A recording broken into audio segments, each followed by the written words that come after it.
Coming up, if you missed the previous video, well, surprise, I bought a mini excavator.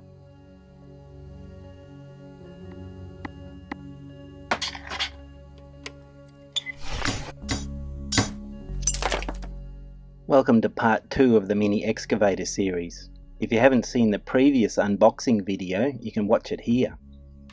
Today we're going to review it. What is good and what is bad? In the end, was it a smart purchase? Would I change anything about my purchase decision? What would I recommend to others? Let's find out. First up, I've had a couple of hours experience with a 2-ton cat excavator, which was a beautiful, much better design machine that cost 6 times as much as this one. So I've some insight into what's good or necessary. A quick word on why the 2-ton is the sweet spot. Obviously larger can get work done faster, but once you go 3-ton or larger, you may be going over the tow rating of your vehicle. If you want to move it, you'll need a truck. Due to monetary limits, I had to compromise on size to fit my budget. What exactly did I buy? It's a HT15 1.3-ton high-top excavator, manufactured by Shandong C&MC Machinery Co. Limited in Jining, Shandong Province, China. Hightop have a YouTube channel and a website which I will link in the description. These things are made to order. Be warned, any excavator prices you see on AliExpress or Alibaba will be incorrect, and possibly for a smaller model. It looks like you can click buy just like any other product, but believe me, you can't. Free shipping? Nope, never happening. Any attempted payment will be refunded or treated as a deposit. Instead, you need to direct message salespeople for a full quote. I did this through Alibaba. Note, I didn't deal directly with Hightop, so if I say anything negative in this video, it's not directed at them. I won't go over the costs or what's involved with purchasing one here. We'll leave that for its own video, which will be coming soon. Apart from the machine itself, I got a 200mm narrow bucket for trench digging, a 380mm bucket with teeth. Note, it came with one standard. Unfortunately, I somehow ended up paying for 2 of the same bucket when I could have got a claw or something else instead. I also got a 1000mm plain bucket without teeth, and finally a 200mm auger which I have not used yet. I actually wanted a 300mm auger, but due to some confusion I've ended up with what I've got. In place of the Kubota diesel, I chose a 13 horsepower Briggs & Stratton motor. It's a cheaper option and cheaper to replace if I break it.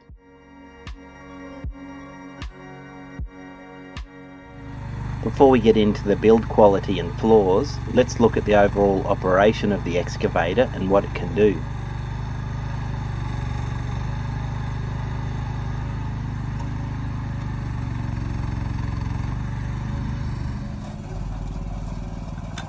We have hard ground, lots of rocks and also clay here, so I can give it a really good workout.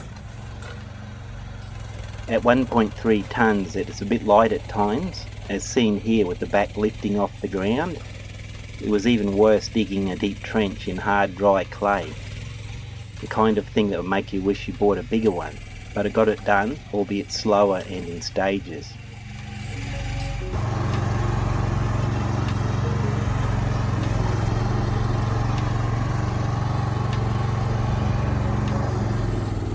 The ground is softer after heavy rain, and operation of a smaller excavator becomes much easier.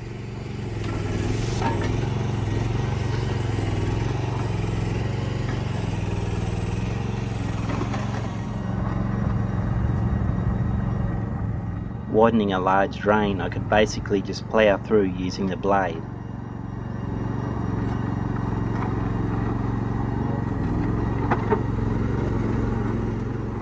Right now the conditions are ideal, but previously when the ground was too soft the tracks became covered in mud and are easily derailed.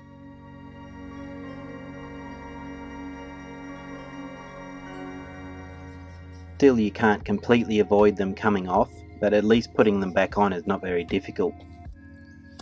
Lift up the side, loosen the adjuster, put the track on the rear wheel, engage it with the drive wheel and drive the track forward to pop it back on.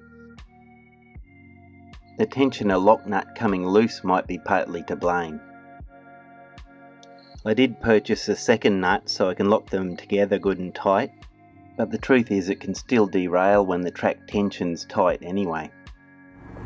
Steel tracks have their own downsides, but at least rubber tracks are cheaper to replace. So that was a basic, common problem with rubber tracked excavators in general. Now a bigger issue. The absolute worst thing about this excavator.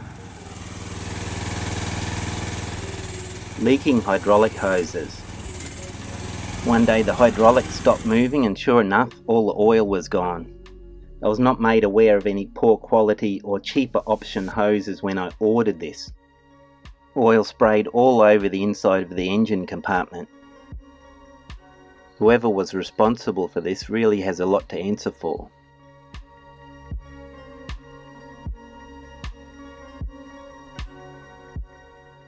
The solution is simple: supply better quality hoses in the first place. But no, I had to either wait a month or pay $145 out of pocket for a hose locally, which is what I did.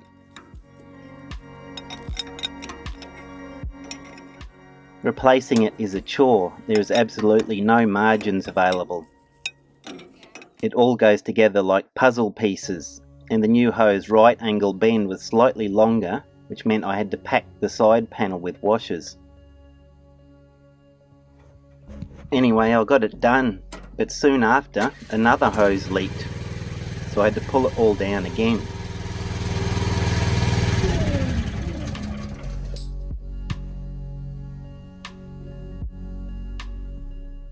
This time, rather than paying another $145, I opted for waiting for replacement hoses which they had already sent. The replacement hoses they promised didn't turn up. Rattling their cage, they ended up FedExing replacements within a few days. At least now I have one spare hose.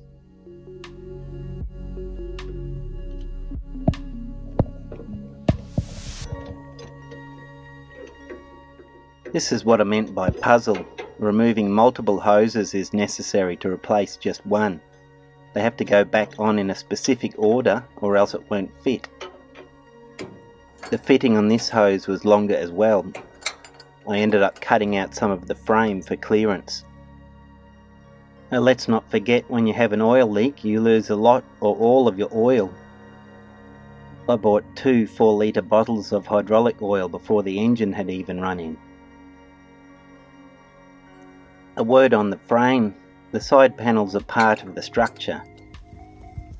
I ran it for a while with the side panel off so I could monitor it for leaks, and it all ended up a bit skew-if. It took a bit of finagling with a jimmy bar and a hydraulic jack to get all the side panel bolts back in.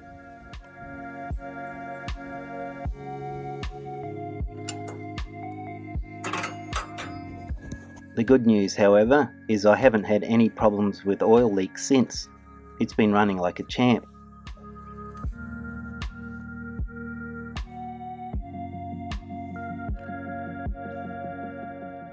That is until the seat belt broke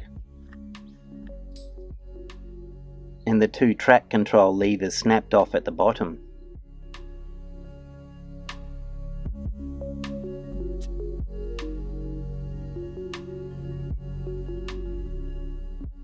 I replaced the cheap and nasty seat belt with a high quality one meant for cars. Its only issue is being slightly long. I need to figure out how to shorten it safely.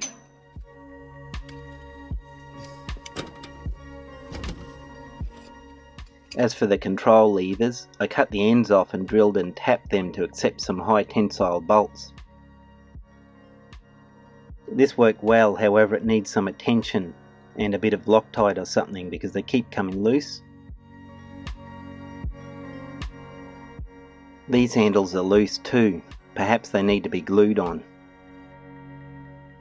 The floor mat looks neat, but it's really a bit rubbish. I'm in the process of replacing it with a rubber mat.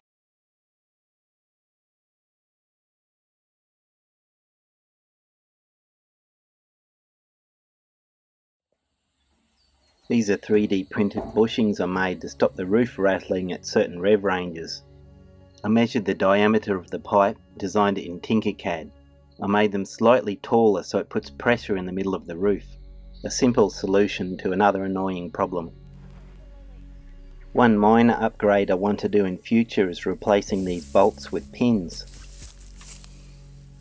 If you've ever changed a bucket that had pins before, you'll understand how slow and tedious it is with bolts.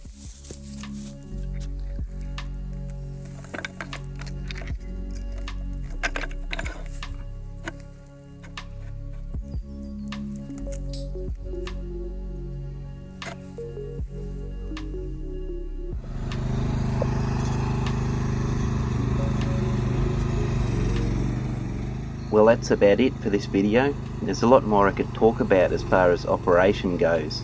It's definitely the most fun yard toy you can buy. You'll transfer your and your neighbour's property in no time. Shifting large quantities of dirt is easy. Could you imagine a pick and a shovel using the human back to load up a trail load of dirt and rocks? Well, this thing will do it in 5 minutes.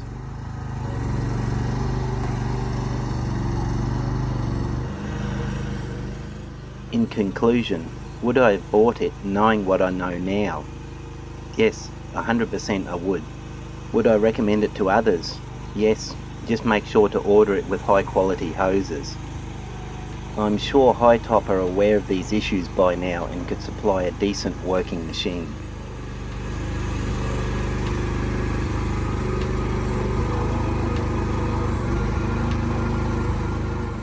In future there will be some mods, maybe a thermofan, trailer coupling, GPS tracker, hydraulic ram protection. I have some ideas. Make sure to like and subscribe. The next video will be a purchase guide. Thanks for watching.